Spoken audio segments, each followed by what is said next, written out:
Tonight we're going to be having Deborah Howell speak, Keith Hardy. Deborah Howell, who's Deborah? Deborah, okay, great. Keith Hardy, there's Keith Hardy right there. Rich Arnold.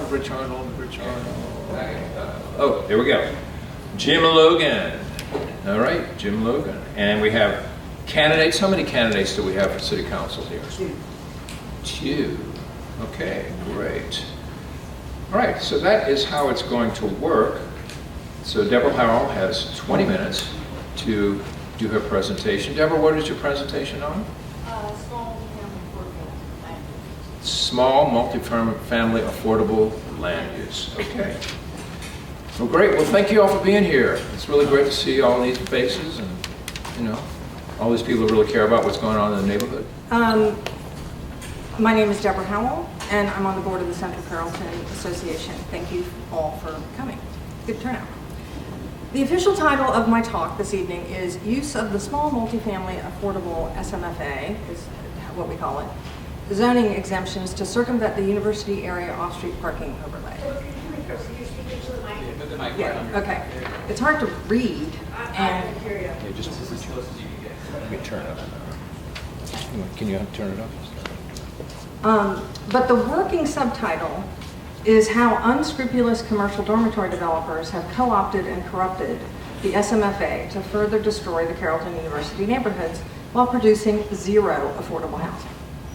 Since October 2021, when the small multifamily affordable zoning exemption was announced, quite literally out of the blue and with no public notice whatsoever, there have been 27 permit applications for SMFA projects citywide that I could find.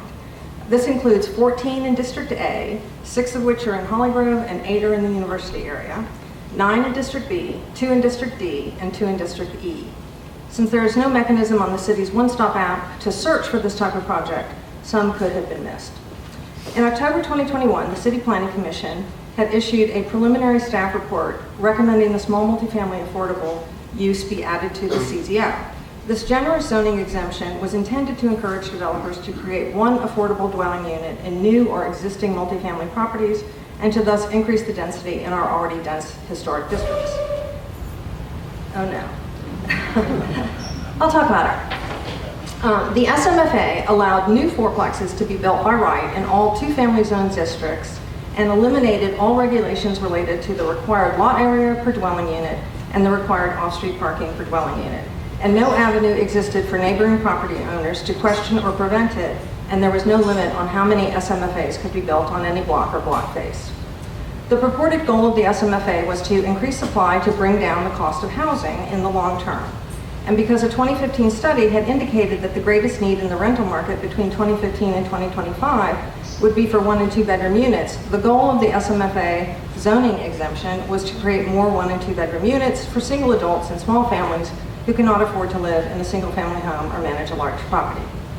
The CPC stated, and clearly believed at the time, that modifying lot area requirements and expanding the areas where small multifamily development is permitted will unlock opportunity for more studios, 1 bedroom and 2 bedroom units, and expected that small multifamily developments can be designed to fit within the same building envelope as a single family home, which yields lower construction costs and requires less land than larger multifamily development.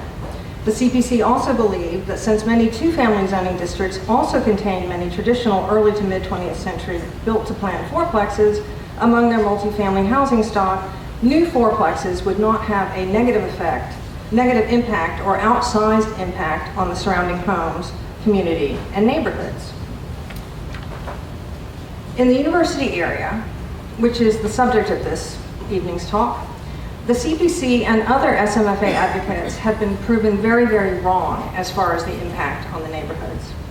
And the SMFA legislation went into effect with no limits on project scale or number of bedrooms per unit, and no limits on how many SMFAs could be built in close proximity to each other. In other words, with absolutely no protections from any adverse effects of this new use on adjacent properties in the surrounding neighborhood. Of District A's 14 projects, 5 in Hollygrove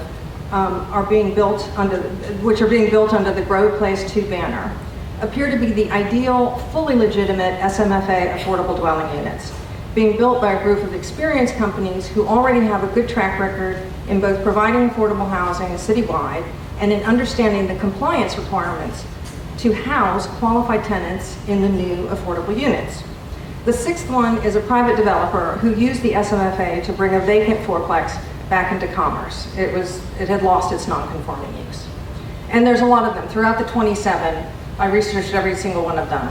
Throughout the 27 properties that have received or applied for SMFA permits, quite a few did the SMFA route in order to solve a conformity problem or a zoning issue with their original plans, not out of the goal of developing affordable housing. In the university area, however, nothing about any of the 8 small multifamily affordable projects appear legitimate. The SMFA has proven to be the dormitory developer's dream come true, and they have turned it into a vehicle that allows them to benefit greatly while only pretending to provide any affordable housing. And they're getting away with it. They're getting away with not renting the affordable units at the required rate and not renting the affordable units to qualified tenants. And the fact that the city lets bad actor developers like these get away with it on a regular basis seems to be a feature of our entire permitting system, not a bug. There is zero accountability, zero oversight, and zero enforcement from the city agencies who should be responsible for making sure these developers are living up to their obligations and are compliant with the rules at all times. Instead, the city seems to be relying on some sort of honor system from developers who have proven themselves to be anything but honorable or respectful to these neighborhoods. Let's not forget that the SMFA also happens to be an exemption to the zoning code that has the ability to destroy the property values of everyone else on any block on which these projects are built, especially if more than one is being built on the same block. And these are the people we are supposed to trust with that responsibility. We're all very familiar with dormitory developer practices. Once it became clear to all the other dorm developers that the first 3 completed small multifamily affordable projects were getting away with not renting the affordable units at the affordable rates or to qualified tenants, the number of permit applications from dorm developers to create fourplexes all over the neighborhood is starting to look like a gold rush. To summarize the university area SMFAs, all 8 of the current SMFA projects are D2D style furnished student dormitories, many including utilities and the rent, and all tenants are full-time students. 3 of the 8 SMFA projects are completed and occupied for the past 3 to 10 months. But despite being occupied for these many months, none of the 3 have their certificates of occupancy. None of the 3 affordable units that are currently occupied have complied with their inclusionary zoning requirements. None of the 3 have applied for their healthy home certificates. And none of the 3 appear to be renting the affordable units at the required rate and to qualified tenants. In all 3 properties, the affordable unit has been publicly advertised for higher rental rates than allowed for the affordable units. At 7417 Buse, owned by Le Bon Temps Ventures LLC, the maximum allowable rent for the 3-bedroom affordable unit was supposed to be $1,369 a month, but the unit was being publicly advertised for $4,500 a month. At 1808 Loyola, also owned by Le Bon Temps Ventures, the maximum allowable rent for the 2-bedroom affordable unit was supposed to be $1,261 a month. But since the unit was only occupied by one person, the maximum rent should have been $1,064 a month, but it was being publicly advertised for $1,600 a month. At 7002 Jeanette, owned by Mistrit Jeanette LLC, the maximum allowable rent for the 4-bedroom affordable unit was supposed to be $1,519 a month, but the unit was being publicly advertised for $3,200 a month.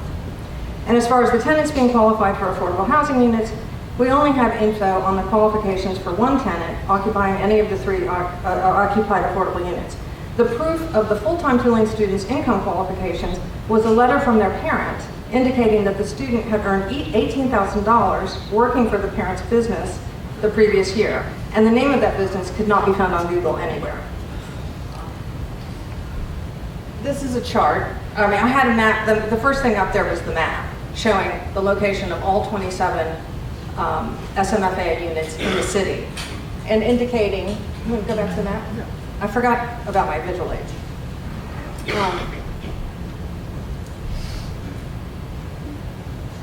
Wait a minute.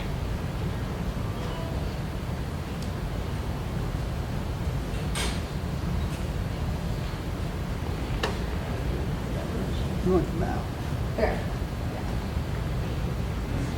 There it is. So you can see how all 8 SMFA projects in the university area are clustered around basically Broadway and Ferret. You know, you can draw a string. There's one at 1808 Lower Line. There's one at 7002 Jeanette. And the two of the latest ones are at 7900 and 7904 Maple, which is at the corner of Fern and Maple. And it's being developed by a developer LLC called Campus Rentals. And somehow they're trying to squeeze 2 fourplexes, no, I think three dormitory units upstairs from a commercial downstairs on one lot, and 4 dormitory units above a commercial downstairs on the second lot, with 0 parking, all at the corner of Fern and Maple. Okay. Yeah, but you see, that's the former Bocce. That's the former Bocce restaurant, yes. And none of the plans have been made public yet. We're waiting. Okay. So, and then go to the next chart. And then the next chart is basically repeating a lot of what I already said about the required rents. And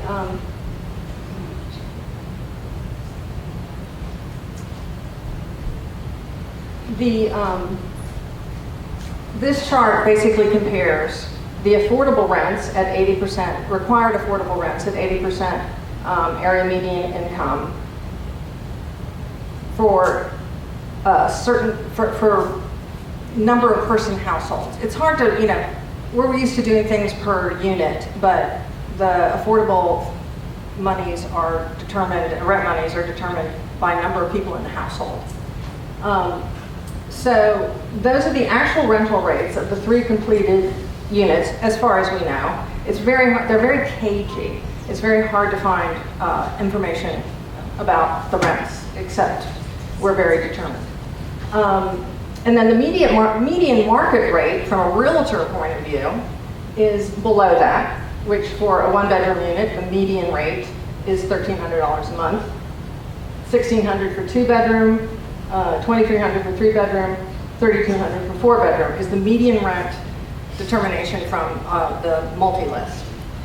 It's not that far off. It's somewhere between the 80% affordable and dorm rate, and as compared to the HUD fair market rent for New Orleans 70118. And just the bottom part is really just to indicate how these income limits are not necessarily practical, because 80%, the overlay has an affordable housing section, and it is 60% AMI for 20 years, and 80% AMI. That means you can make up to $48,000 a year and still qualify for this affordable housing. Anyway, so back to this travesty of what's being done with the SMFA in the hands of dormitory developers should not be allowed to continue. The university area neighborhoods are already reeling from the overzealous overdevelopment by these dorm developers that has taken place over the past 5 to 6 years. The Carrollton University area had been a diverse, mixed-income neighborhood whose demographic largely persisted through post-Katrina gentrification. It had maintained an adequate supply of market rate and below market rate rentals before 2018, when the transient housing purveyors bent on creating STRs and D2Ds began in earnest. Even if many of those traditional rentals were in mediocre condition or owned by landlords who could be categorized as slumlords, they were still permanent homes for hundreds of long-term residents of all ages and incomes, many of whom have been displaced out of the neighborhood entirely by these transient housing trends. By my count, in the past 6 years, the Carrollton University area has lost approximately 70 homestead exemptions and gained none that I know of. And the D2D folder on my computer currently lists 174 properties that have been purchased or converted by transient student housing investors since 2018. And that doesn't even include all the many Tolbert and Napoli and other long-term student housing properties in the area that still remain. Thanks to Joe Geruso, our District 8 council member, and his terrific staff, beginning in March 2020, the first of 4 university area IZDs and overlays were put into effect. By then, the residents were desperate for any defense against the dormitory developers, and using parking as a control tool was the most expedient weapon. But parking, the word parking, is also a trigger word in city planning and affordable housing circles, and accusations of NIMBYism were rampant from those opposed to providing the university adjacent neighborhoods with any relief from the dorm developers, including the City Planning Commission. Despite the fact that our neighborhoods have lost so many traditional affordable housing units and the long-term neighbors who occupied them due to dorm developer greed, that attitude probably hasn't changed. 5 minutes. Okay. Still, the current university area off-street parking overlay and design overlay are the only weapons we have, and now they need some more ammunition. We need to start having discussions about amending the university area overlay, primarily to take account of the SMFA use within the existing affordable housing section of the overlay, in order to, 1, ensure that any affordable housing projects in the area are real, are compliant, and transparent, and accountable. And to 2, ensure that the ruthless dormitory developers cannot continue to corrupt the SMFA process, perhaps by limiting the number of bedrooms per unit in any SMFA to 2, which would at least render them similar to most of the traditional existing fourplexes in the area, which are almost universally only 1 and 2 bedroom units. Since the majority of SMFA projects elsewhere in the city do in fact consist predominantly of 1 and 2 bedroom units, as originally suggested by the City Planning Commission when planning the SMFA, limiting them to 1 and 2 bedroom units within the overlay should not be controversial. I look forward to working with neighbors in our council office to act on this issue as soon as possible. Thank you. Thank you very much, Deborah. That was an excellent presentation. All right, next we're going to have Keith Hardy. Keith has been, he's the one that created the name Doubles the Dormitories. That was his thing that he came up with, and it was brilliant. So Keith? He's setting up the... Oh, okay. Oh, we got 3 minutes. You want to, and anybody have a question? I got one, you doing one question? We got 3 minutes. Any questions for Deborah? No? Okay, we'll wait till the end. Right. I'd like to hear what you think. While we wait, I'm gonna. If you don't mind, Deborah, let me just underline what the thesis, right? I'm the president of the Central Carrollton Association. I can speak for myself and for the Central Carrollton Association when I say that we are in favor of affordable housing development. And I personally am in favor of incentives for affordable housing development. But what she has proposed, and great thanks to Deborah and to Susan and so many others, there's overwhelming evidence that the SMFA is being used as a tool to circumvent the overlay to prevent doubles to dorms. Period, full stop. There's like no question of that by now. So we need the council to take this seriously, because it's not affordable housing development. It is the development of dormitories for the students of wealthy two-ling parents. Okay, thank you. Thank you very much, Rich. Now let's invite Keith Hardy. Keith Hardy?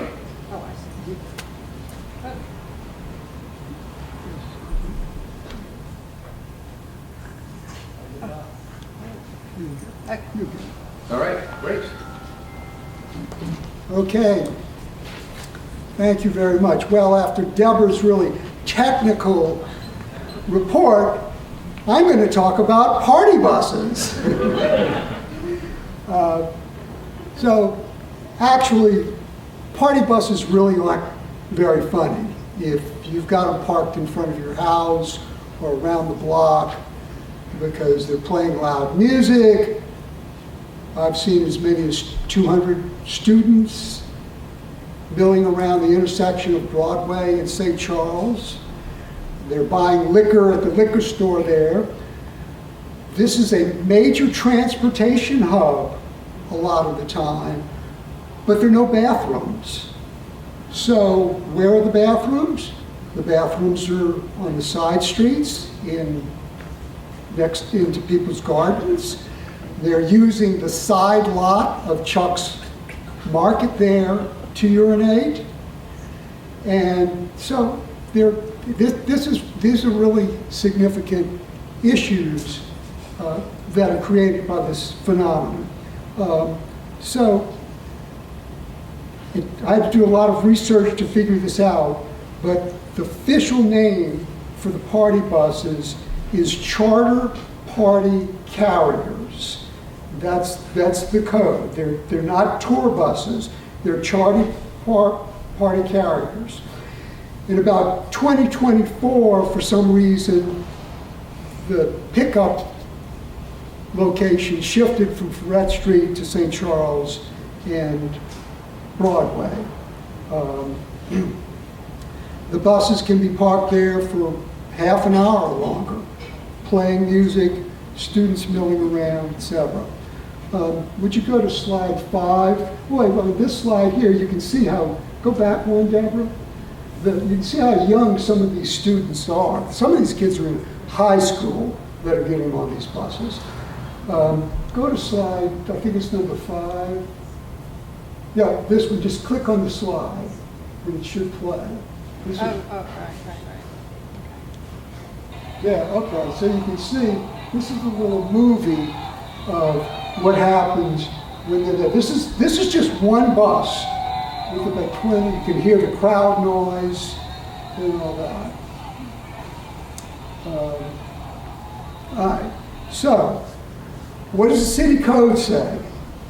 It says that any plainly audible sound, amplified sound, from tour or sightseeing buses is prohibited.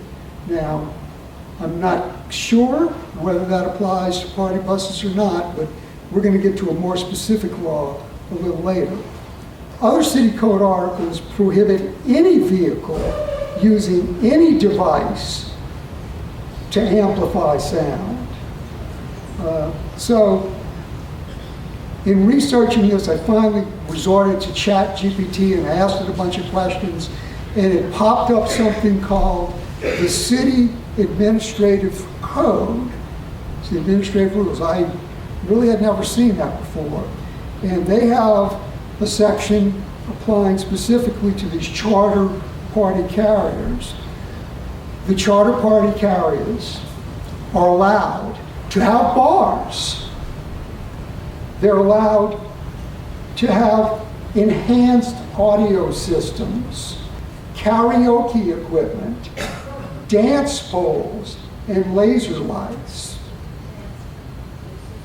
Party buses with ABO licenses can serve alcohol. I think that should mean that if they don't have an ABO license, they can't serve alcohol, but the passengers are still allowed to bring alcohol themselves.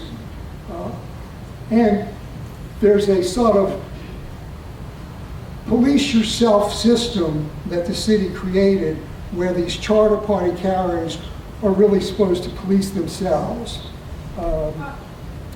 It says that when passengers bring alcohol aboard, the operator is required to, 1, verify that all passengers are 21 or older. If some of the passengers are under 21, then a chaperone has to be appointed. I'm assuming that's done right there when they're getting on. Is everybody 20? Okay, who's the chaperone? Chaperone has to sign a form, say that outlines his or her duties. Now, then the chaperone's duty is to notify the driver if any person on the bus under 21 consumes any alcohol.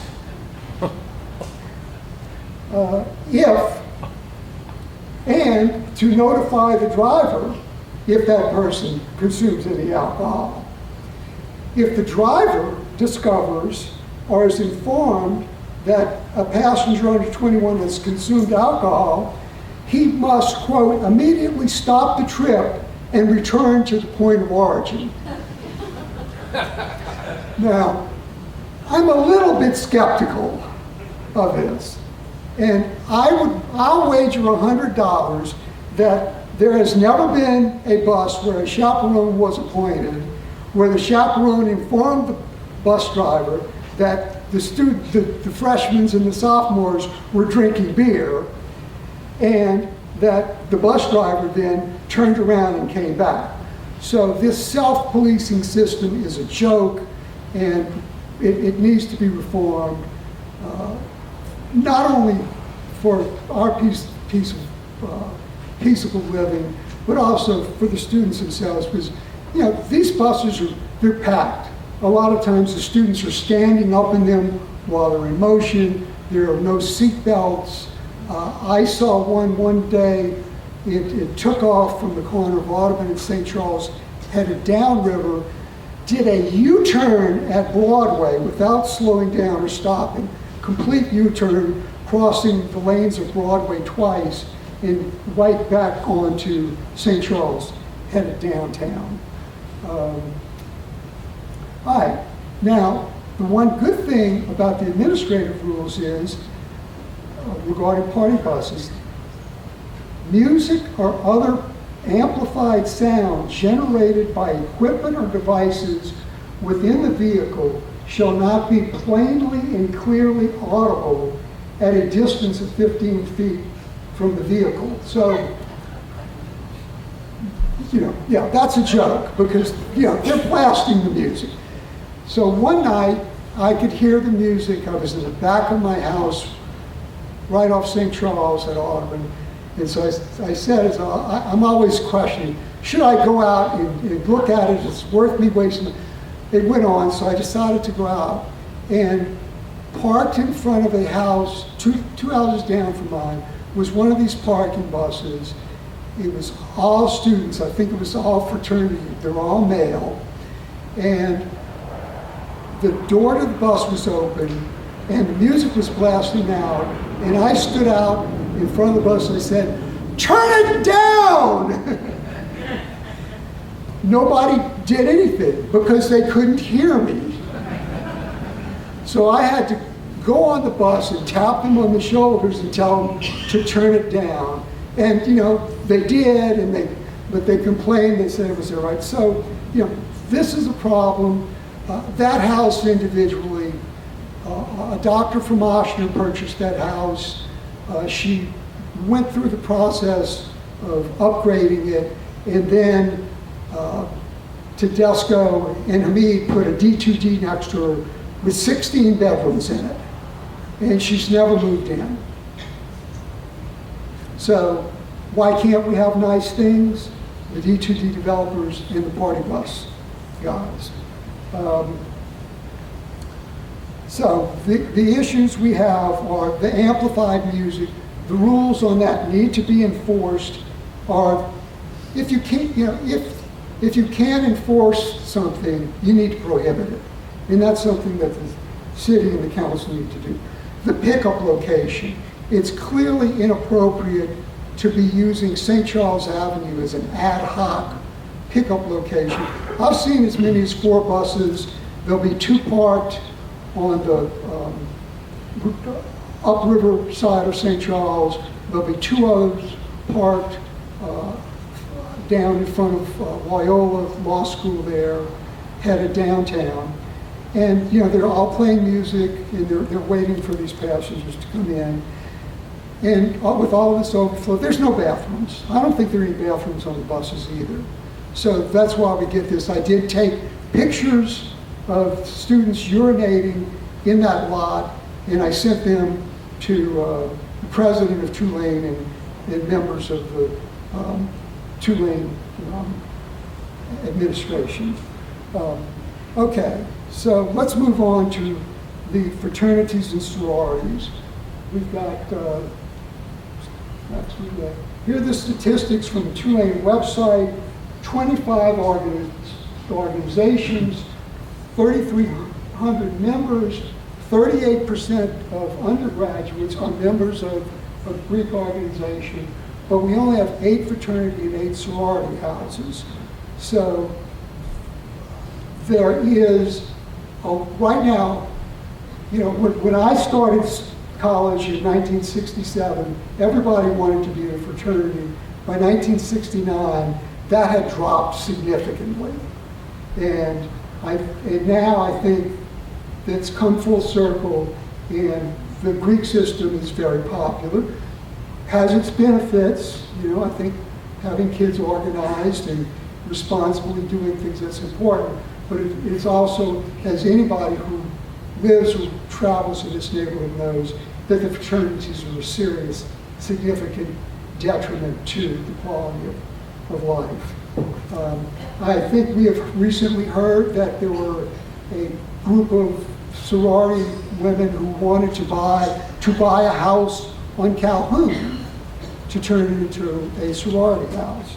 And we're going to be talking about that and more. I'm going to tell you what the law on that is, because actually, and let me ask for a show of hands for this. How many of you think that fraternity houses are illegal in our area? Are illegal?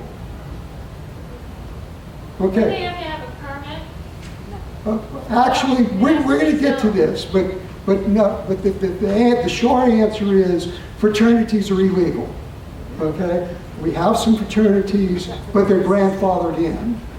But now we're starting to see new fraternities come in, which are clearly not legal. A case study on this would be 720 Broadway. It was a residential property. I think it was probably a rental until 2024. It was purchased. It was rehabbed, supposedly as a duplex, but it's currently being used by Alpha Epsilon Pi as a fraternity house, and they're not shy about it. They've got the letters up on top of the building, and the members are living in there. If you go over there when they're having a party and talk to them, they'll tell you they're a fraternity, and that they tried to file something with the city to change the zoning, and I told them, I said, you can't do that, because you're not trying to change the zoning, you're trying to change the future land use map, which is a much more involved practice. So, let's see. Okay, so here is table 11.1, which shows the permitted uses in historic urban residential, which is the Maori and CCC area. You can look on that. You are not going to find fraternities and sororities on there. And I can tell you that I can't remember exactly how long it is. It's probably after the last big hazing event in about 2010. But Leslie Alley was then working for the city, and she came in and worked with us to take fraternities out of this list. So that means that you can no longer have a fraternity or sorority in the residential neighborhoods. Go to the next slide, which is going to be, this is table 15.1. This is institutional educational campuses. You can have a fraternity or sorority house on an institutional campus, but of course Tulane doesn't really have any room for it. So I don't think there's a single fraternity house on Tulane property. And the 8 existing houses that we have, go back to, did you have the map, Deborah? You have the little map that showed the... Way back. Yeah, okay. Here's the map of all the fraternities and sororities. You see they're mostly lining Broadway, a few on Zimple, and I was not really even aware of these. Further up, there are apparently a couple more. But those are the only ones they have. Unless they're on the college campus, they shouldn't be anymore because, again, they're grandfathered in. 5 minutes. Okay. So they're essentially, the ones that are there are legally non-conforming uses. If you fail to operate as a fraternity for more than 180 days, you lose that legal non-conforming use. So we've had a lot of hazing incidents, and you can run through the slides a little bit more. We've had a lot of hazing incidents, and some of those fraternities may be what's called, in a colloquial sense, kicked off campus, where the university disassociates them. If that happens, they may use their non-conforming use. As I've mentioned before, we also believe that there are a lot of de facto fraternities operating. A de facto fraternity would be one sort of like 720 Broadway, where it's not a legal fraternity, but it is in fact operating as a fraternity. We think some of these D2D people are finding that the easiest way to fill up their properties is to find a fraternity and get all the members to live in the same property. They can have their parties and they can play their music, and it produces pretty much the same problems as a legal fraternity would. So what we're hoping is that we can get, certainly that the city will take action to close down these de facto fraternities, these illegal ones that are not among the 8 that have the legal non-conforming use. And to the extent that the other ones lose it, that they'll also try to shut them down in the future. Because again, I really think this is going to be the next D2D, is going to be illegal de facto fraternity houses. So thank you very much for your time. Thank you very much, Keith, and also thank you to Mari for doing this with us. We really appreciate joining efforts with you guys. So tonight's meeting is really primarily about the issues that Keith just raised, and also the excellent presentation from Deborah about SMFA. But since we have our council candidates here with us tonight, I thought it was important for us to take just 5 or 10 minutes to run through some of the other top quality of life issues that affect us. I have here an email that was taken from one of our resident neighborhood warriors, Angie Lamoli. Some of you probably know her. She's wonderful, and she's one of many who do Herculean work to try to keep the pressure on those who have the influence to try to deal with these issues that affect our quality of life. So I'm going to just read from this, and I've edited it pretty tremendously, so it'll go pretty quick. Okay, the population density of the University District has grown immensely, and services are just not keeping up. University area residents continue to ask for these issues to be addressed, but the city has not adequately responded. Most importantly, existing rules and regulations are not being enforced. So let me say that last sentence again, because to me that is everything. Existing rules and regulations are just not being adequately enforced. Here are a few of our area's most pressing quality of life issues. Number 1, this is related to the doubles to dorms issue, the non-ending battle with unscrupulous developers who not only take advantage of legal loopholes, but purposefully and consistently do not adhere to existing ordinances. Number 2, blight. I can and I probably will do a case study about some of the work that I have been doing to try to get some progress on these blighted properties in our area in CCA. One in particular at Fern and Hickory has been a huge challenge. So I'm going to talk about a little bit of that about the end, a specific recommendation that I think will help with blight, and that I'll just get to that later. Number 3, unenforced traffic laws and parking. The traffic and police departments are reactionary and not preventative. Number 4, clogged catch basins. I do think this has gotten a little bit better in our area, but despite some recent improvement, many of them can still take many months and often years to really address. Number 5, a stressed tree canopy without sufficient professional trimming and protections against damages from contractors. Number 6, trash.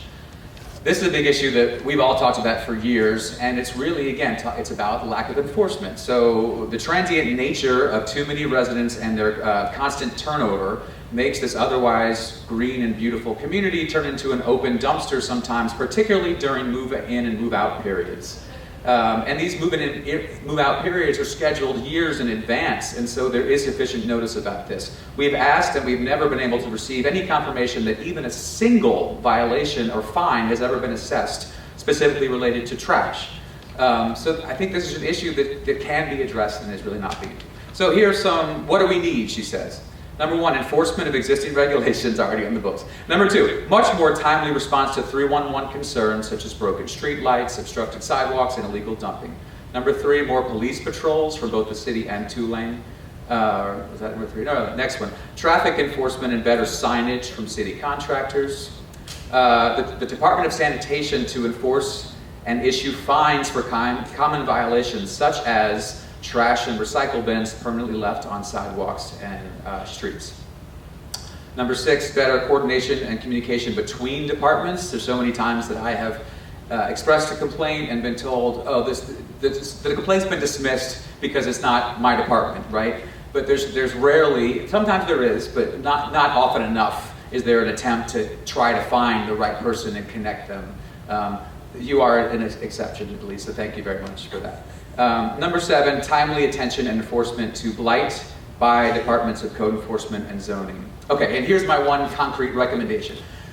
The biggest issue when it comes to blight, I think it's pretty easy to have a ticket submitted. You can go on one step and oh look, there's my ticket number. Follow-up is the issue, okay? And the biggest challenge with that is notification. It can take months and months and months for any kind of progress, any kind of an update on a ticket to be filed. And there's no way of knowing that unless you go on one stop and you put the address in. But if you're not doing that on a regular basis, weekly basis, you'll never know if there's an update to the case or there's a hearing that's been scheduled. So the council members, it seems to me that what we're saying is a simple solution would be enter the number of the violation, put your email address, and if there's ever any action that happens on that case, you get notified. Without that, the people are not having an opportunity to attend these hearings and be a part of the process, and then they could throw up their hands because they're like, well, this is never going to get solved, and they walk away. So that's a very concrete example of something that I think you can do. All right, thank you. Good evening. I don't have any fancy slides. I'm just kind of working off some notes that I made earlier. I was asked to talk about the proposed Loyola Hotel. I know several people from the neighborhood had gone to a meeting and there have been some stuff in the paper and a lot of just scuttlebutt or whatever. So I'm here to give what I know and try to, I want to give what I know and try to summarize a little bit. First of all, the current status, what's known to date. Second, a general overview of the zoning requirements for how this is being done. And third, what are the concerns that a lot of people have and issues. As to what's known, the only things that I've been able to access, I call them information sources, are a letter that was sent by the developer's attorney, Mike Sherman, in mid-March, March 19th. Then there was a follow-up meeting by Sherman, who gave a presentation at Loyola, and that was called an NPP meeting, Neighborhood Public Participation. And then there was a follow-up article after that by Stephanie Riegel in The Advocate. So what I'm going to talk about next is kind of a compilation of little data points that were thrown out at those various meetings.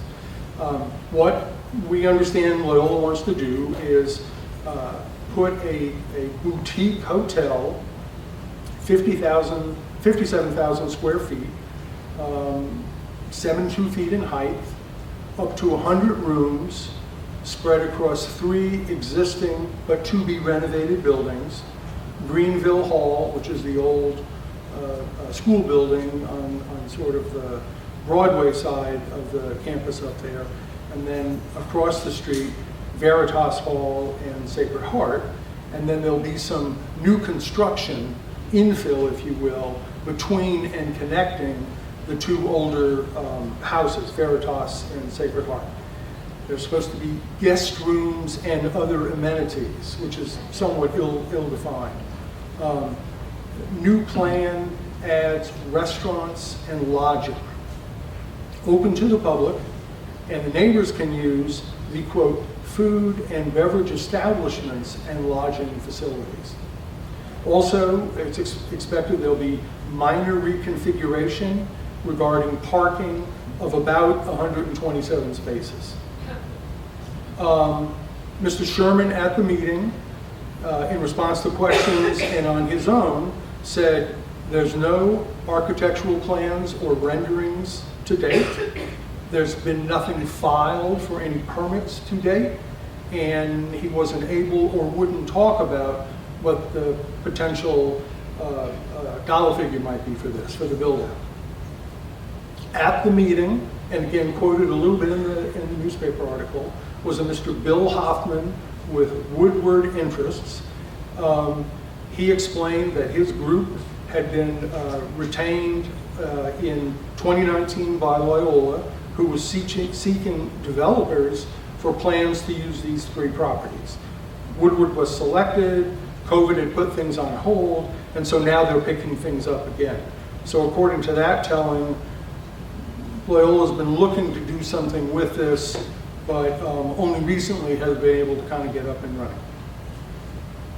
running.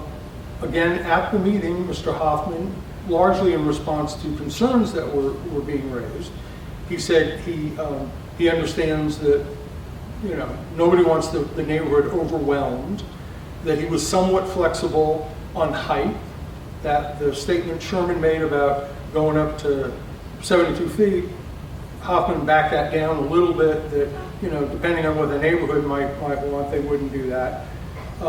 He recognized that existing parking problems have been there a long time, mainly with the Loyola students using on-site or on-street parking because there's not enough on the campus there. But he was assuring everybody that their proposal would not exacerbate these problems at all. And then he also said that he's not going to touch any of the live oaks that are on the property. So this is what he said.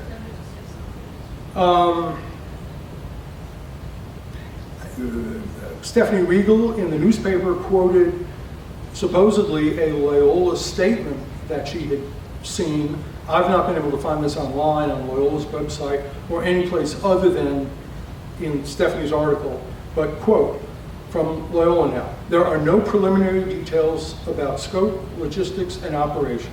If any further plans are actualized, Loyola will share those plans with the community. The developer, which again would be Woodward, has committed to adhering to Loyola's strategic goals and priorities. So let's talk for a minute about the zoning aspect, about how all of this is developing. Under the city zoning code, there's something called educational zoning, educational campus zoning district. And so this is a way for schools, colleges, universities. They also have it for medical campuses, other institutional type organizations who can kind of come up with a plan of this is what we're doing now, this is what we think we'd like to do going forward, and then that's codified somewhat. They have to put a plan together, it goes to the city planning commission, and then it's presented to the city council, and it's kind of approved. This is what they, you know, say they want to do, and it's all generally within existing zoning already in that area. It's kind of a way to formalize what they think they might want to do, and then just kind of have that package out there, if you will. And the biggest point here is, I think, in that type of zoning district, and then they have to do what's called an IMP, an institutional master plan. And there's 3 areas of interest in those. One is what the uses are. There's certain designated uses that you're allowed to have by right. And so if you're going to be building, you know, something and it meets one of those charts like Keith was showing you there, then you can go ahead and build it without any further approvals, or you don't have to request for approvals. However, there are site design standards and building design standards. So that, for instance, here, they want to build a hotel, and it's probably okay for them to build a hotel because that's an allowable use under the educational campus zoning and the institutional plan that Loyola has on file with the city. However, site design standards and building design standards kick in when you get to the actual development of it. And those are going to cover things like building height, lot area, side and front yard setbacks, other type restrictions like that. I did some digging around on what Loyola's institutional master plan is here. And in 2016, the effective date was October 11, 2016. They filed a plan with the city, or was approved by the city. and it gives the general site configuration. It addresses parking, stormwater management, and signage. At that time, and so this is 9 years ago, there was a traffic impact analysis done by Urban Systems, and I would assume that any update that they want to do today going forward is going to need some update on that. They also said that the 3 subject properties, again, Greenville Hall, Veritas, and Sacred Heart, they're all labeled as classroom, educational facility, university. So again, to the extent they want to do something that's different than those uses of the building, they've got to go change their master plan on file. And interestingly, when they filed in 2016, at that time, their plan including relocating Veritas Hall closer to St. Charles Avenue, and also the construction of a new parking garage on Pine Street. Fast forward to 2022.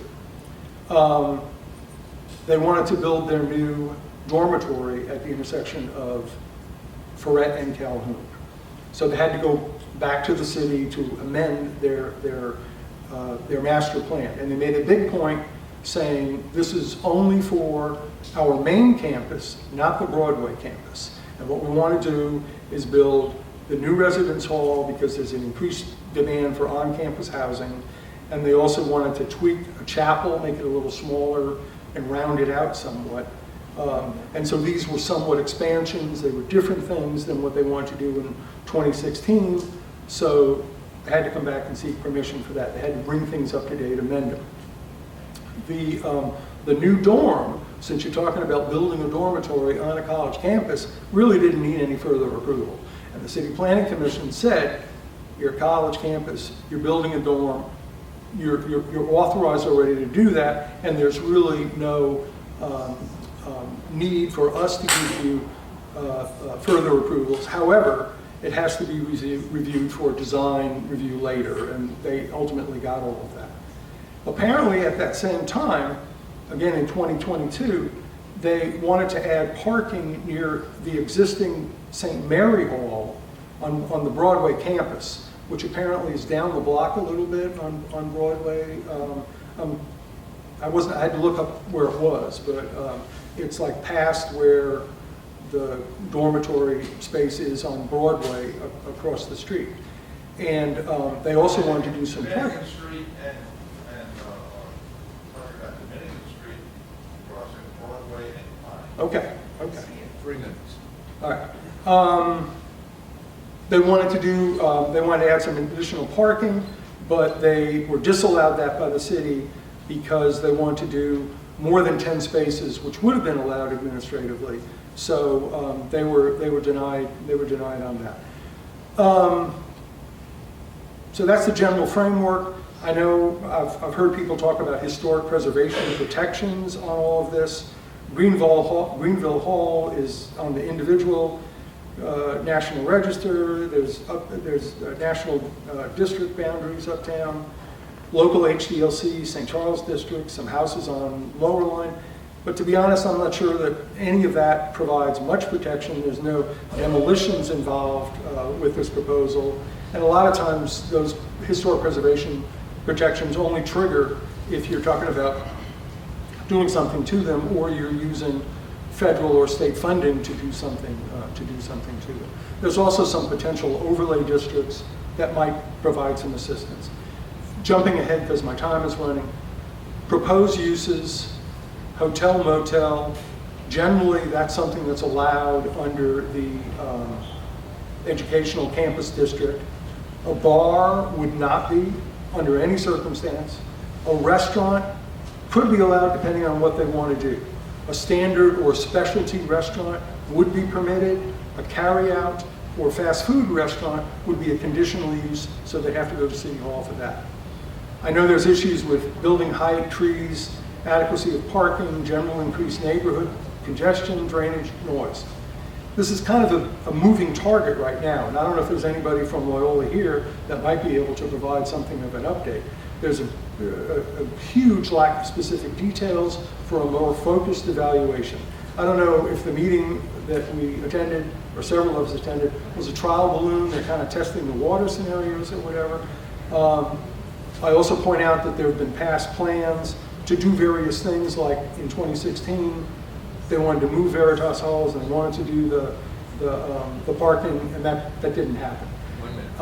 I've searched the City Planning Commission and the Loyola websites today for anything new since those meetings, but there's nothing. The most recent updates concerning the amended institutional plan for the campus was only the main one for the dormitories. Loyola is well aware of what they need to do to get further approvals by amending their master plan, going to the Planning Commission to do that, getting it approved by the City Council. It hasn't happened yet. So I know there's a lot of worry, people are, but it's a work in progress. I'm happy to hear if anybody has other information about it, but that's kind of where we are right now. Thank you. So good evening, everyone. I'm Holly Friedman, and I'm running to represent District A of the New Orleans City Council. I really appreciate the opportunity to be here tonight. A little bit about me. I spent my career in public service. I worked under 3 different district attorneys, clerked in criminal district court, served for 4 years as constituent services director for Councilmember Joe Giarrusso. And if you've ever contacted the council member's office about road work or drainage or a high water bill, there was a good chance that I was a person who helped resolve that issue. Currently, I'm at the district attorney's office where I lead a technology and intelligence team that helps tackle violent crime. When it comes to public safety, I am proud to say that I will be the only candidate in this race with direct experience in the criminal justice system. That matters when we're talking about violent crime, repeat offenders, and victims who deserve justice. We need leaders on the City Council who understand that safety and justice go hand in hand. And my team is also working on an indictment for the first ever criminal blight case in New Orleans. And those are 3 houses owned by the same man, and those houses are in District A. So that should be done by July. But public safety is only part of the job. What's driven me in every role is being accessible, picking up the phone, responding to emails, and showing up when people need help. So when I worked for Councilmember Giarrusso, I walked the neighborhood when Tulane was moving out. I walked the neighborhood when Mardi Gras around Tulane. And I recorded all the violations to sanitation with firsthand knowledge. I believe in doing the work, not just talking about it and not assigning it to someone else. You deserve a council member who shows up, picks up the phone, and fights for you every single day. That is the kind of public servant I have always been, and that is the kind of council member I will be. I believe in collaborating across agencies and neighborhoods to achieve the results. But too often, communities are left out of the decisions that affect them the most. I want to build real partnerships with residents so that the City Hall isn't a mystery or a dead end to people. It's a place where your concerns are taken seriously and they're acted upon. I know you are tired of developer overreach 30 seconds. and zoning changes that disregard your quality of life, drainage, parking, and the character of our neighborhoods. We need real city enforcement, and I will achieve that by transforming New Orleans into a transparent, smart city. With transparency comes accountability. So tonight, I'm not here just to introduce myself, but to hear from you. So please, let's talk after this meeting, because the best ideas, the best solutions start right here in rooms like this one. Thank you for having me tonight, and I look forward to getting to know everyone better. What's your name? Holly Friedman.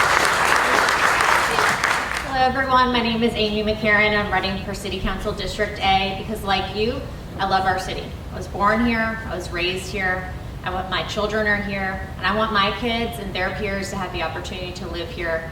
And I believe that everyone that lives here deserves to live in a city where they don't just survive, they thrive. So I'm going to tell you briefly about me, and then I want to talk about a few of the issues that you guys talked about tonight. So like I said, I was born and raised here, went to Ursuline, went to NOCA, started working in restaurants at 16, and I worked my way up from line cook to catering sales manager, and then I became a financial advisor. And my service for public service started with Young Leadership Council, where I served as president, and that's where I met Councilmember G. Russo. And I currently work with him as his policy and budget director in the office today. So a couple of things. I know that you guys have heard, enforcement is not happening, and that's true. It's not happening. And I think the big thing that we see as the council members is that we don't have enough workforce. We don't. It's not a funding issue, because I've been in the room with Joe and also the CAO's office on getting the funding necessary for these positions. But we don't have any serious workforce development in this city. And that's what I would like to do, and I think that'll address a lot of our problems by having in-house services back into the city to work for you. So for example, if you call 311 to report a streetlight out, there's only one electrician that comes. It's not efficient, it costs more money. So if we have an in-house crew that can come and address your code enforcement issues, your safety and permit issues, we can provide the training and opportunities that people need to get back and work for the city. The other thing is coordination between departments. So our office, what I would like to do is have just like with the Super Bowl, okay, we had the most coordination we've ever had across city departments. So that should be the level of service and coordination that we have every single day. It should be at a council member level where we're bringing together city department heads, we're bringing together the CAO, we're bringing together Tulane when we have issues about trash on those pickup days on students coming in and out. There should be no reason why the council members are not every week meeting with these departments and asking what's happening with our 311 requests, what's happening with this trash pickup. The other thing is accessibility. In Joe's office, that's all we hear is how great it is. We answer the phone, we address these issues. That will not change if I'm your next council member. In fact, I think that our office should have satellite offices. My plan is that once a week, me and a staff member, we're over at Nord or we're at a library and we're available for you to come talk to us. So thank you so much. I appreciate your time. Amy McCarran. Hi everyone, my name is Alex Mossing. Thank you so much for giving me the opportunity to come and introduce myself to you tonight. I am also a native New Orleanian. I was born and raised in New Orleans. I live in Mid-City, so I like to feel like I'm kind of a bridge community member here. I am a middle school social studies teacher. So I haven't had lifelong ambitions to be a politician. That's not what I'm necessarily about. Before I became a teacher, I did work in government relations. I actually worked a little bit on comprehensive zoning ordinance issues way back, right after Hurricane Katrina in another lifetime. But I have noticed that though I spend my career telling 13-year-olds how the government is supposed to work, it doesn't actually function that way. And that is frustrating to all of us. And I like to stay curious. I think curiosity is an important trait, especially in public service. And so I just started asking questions. Why is it that we don't have more coordination already between our council members and our executive departments, right? That doesn't make sense. And so the compelling reason that I got into this race is that my closest friend and coworker, one of our science teachers in middle school, she is moving to Atlanta this summer. And she's moving because she and her husband can't afford the taxes and the insurance on their house. So when I think about the issues that you guys have talked about today, when I think about affordable housing and a lack of accountability and sort of like what are we getting in exchange for the high taxes that we're paying, I'm not seeing enough, and I'm not a do-nothing person. So I felt compelled to join this race for those reasons. My coworker is also she's not like, oh, she came to Tulane and now she lives in New Orleans and now she's leaving again. She's from Chalmette.